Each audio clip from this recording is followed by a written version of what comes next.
Giants looking to take 2 of 3 from the Mets at Citi Field. Madison Bumgarner trying to get it done on the hill. He was great early on. Bottom of the first, he strikes out Wednesday night's hero for the Mets, Josh Satin, for out number 2.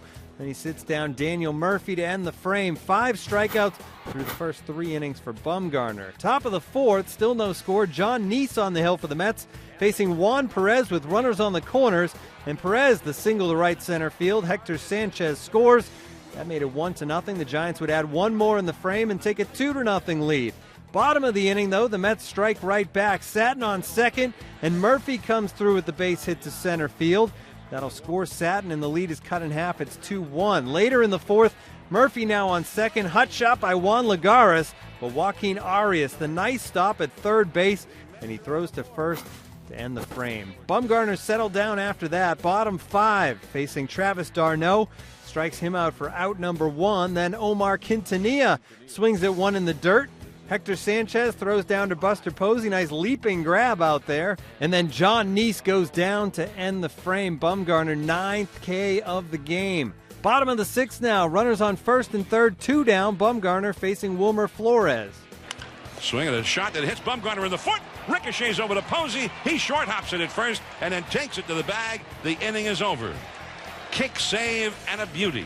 KNBR on the call, and that's just the way they drew it up to end the inning.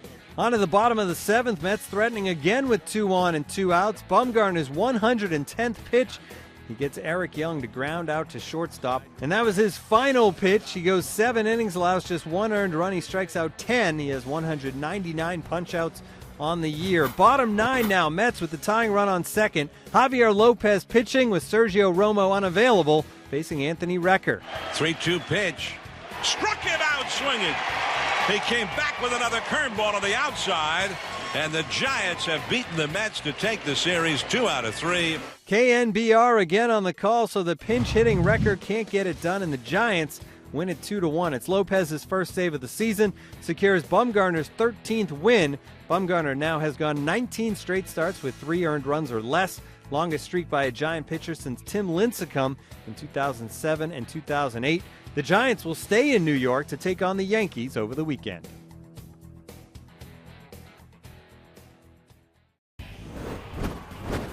It's the Rays taking on the Blue Jays on Sunday, and with a Tampa Bay victory, they assure themselves at least 1 more game of the 2013 campaign as they send Matt Moore to the hill in this one.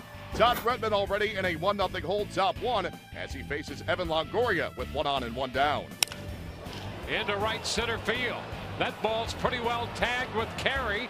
That's going to bound off the wall. Loney will be waved around third, headed to the plate on the double by Longoria, and the Rays lead 2-0. Later in the inning, now a 3-0 game. It is 2 on and 2 down for Jose Lobaton facing Neil Wagner. Here's Lobaton blasting one to straightaway center. Ghost going back, and that's off the wall. Young scores. Joyce digs for the plate. The throw not in time.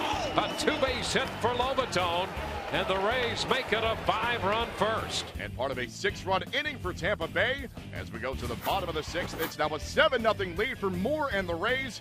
But Moore in a 2-on, 1-out jam right here as he faces Mark DeRosa. And DeRosa drills this one into the gap in left center field. It gets down for a 2-run double, and the Blue Jays inch a little bit closer. It's now 7-2.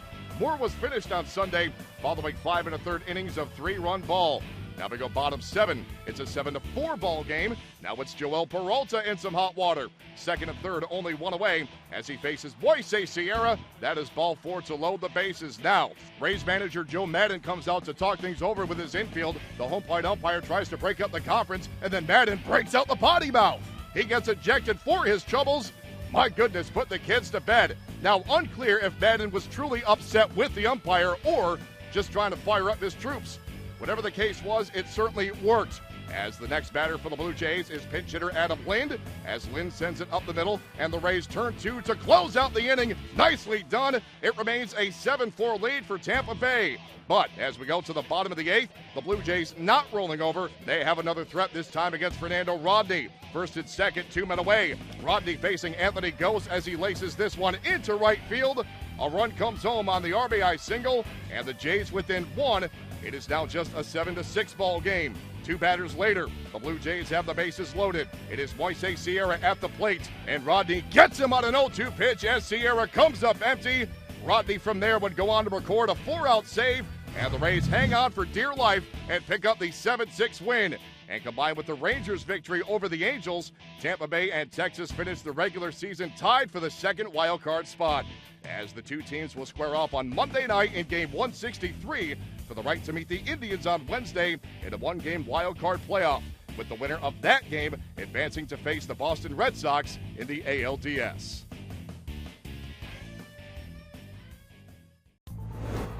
It's the Royals taking on the Rangers on Sunday. Picking up top two, it's James Shields dealing to Craig Gentry with a man on. It's a fly ball into short right, and a dive and a catch by Maxwell to end the inning. That is KCSP on the call. Top three, Shields getting Leodis Martin on strikes. Top four, it is Gentry once again as he flies out to center field, and our game was scoreless after 3.5. Opposing Shields on Sunday was Alexi Ogando. He was also looking good as he begins the bottom of the fifth by getting Mike Moustakas on strikes.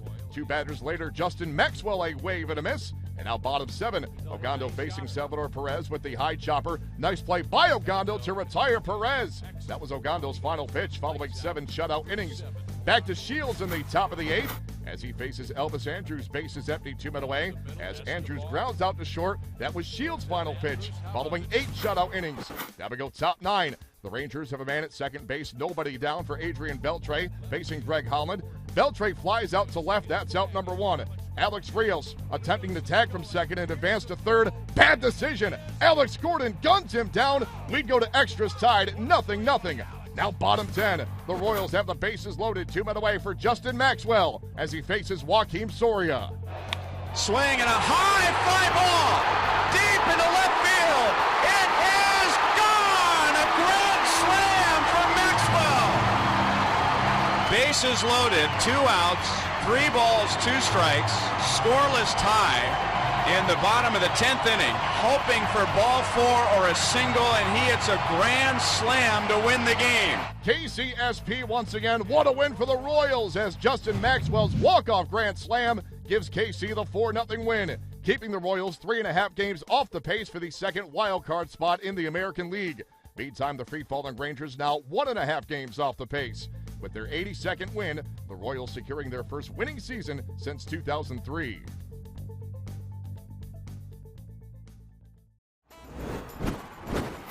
Giants and Pirates at PNC Park on the 1-year anniversary of Matt Cain's perfect game. That came at AT&T Park against Houston. Opposing Cain is Charlie Morton, making his season debut. Morton just 1 day shy of the 1-year anniversary of his Tommy John surgery, but in the top of the first, he falls behind. Buster Posey with the RBI single into left. It scores Gregor Blanco, and it's 1-0 Giants top 2. It is Blanco at the plate with a man at second, 2 men away.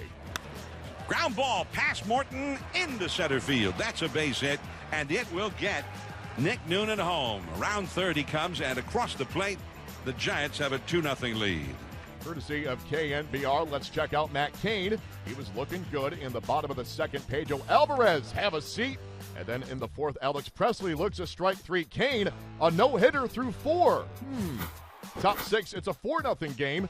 Mike Zagurski dealing to Gregor Blanco. His hot night continues. An RBI single into center. Nick Noonan scores 5-0 Giants later in the inning. Now a 6-0 game. It is Hunter Pence who digs in with 2 men aboard. There's a swing, and there's a high drive into deep left center field. That one is way back there, and goodbye. A long 3-run homer for Hunter Pence. And it is 9-0 Giants. Once again, courtesy of KNBR, let's go bottom 6. Matt Cain still going strong. He lost the no-no to the leadoff hitter in the 5th as he faces Jordy Mercer to lead off this frame. Mercer deflecting it off the glove of Cain into the glove of Nick Noonan. That's out number 1. Then with 2 men away, Alex Presley grounds out. He goes 6 2/3 of shutout ball, giving up just 2 hits and 2 walks as the Giants breeze to the 10-0 win and avoid the sweep. Charlie Morton gets the loss in his season debut, going 5 innings, giving up 4 runs, 2 of them earned.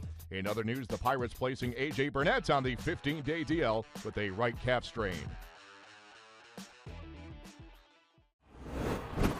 Rubber game, a 3-game series between the Mets and Dodgers after Jordani Valdespin with the walk-off grand slam and extras on Wednesday. Hyunjin Ryu going to quiet down those Mets bats. Thursday, Jeremy Hefner going for the Mets. First inning facing Matt Kemp, who hit his first home run of the season on Wednesday. Here, Kemp with the RBI single. Maybe he's busting out.